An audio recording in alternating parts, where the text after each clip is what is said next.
the whole topic of innovation, pushing the design limits, find new areas of application, and really bring digitalization forward for the Indian market, but also worldwide, is a great challenge. And I must say that I'm truly impressed by the passion and the knowledge of the colleagues of Innomantra to take up this job for a better society.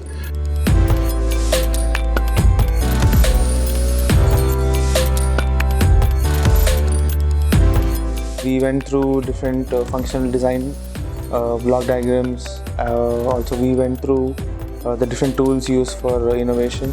And at the end of this training, what I can understand is that innovation need not be something that you're born with or innate, or it need not come to you by chance. There is a systematic method or procedure by which you can innovate new products based on old products, or targets like reducing costs, reducing manufacturing time, reducing cycle time, just by innovating on them.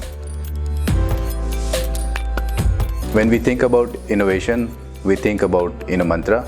People or the team may be having many ideas, but how to use tools to convert these ideas into the product. We don't talk only about the product innovation, we also talk about the process innovation, service innovation, social innovation. And Innomantra help us to actually realize these ideas and convert them into the products.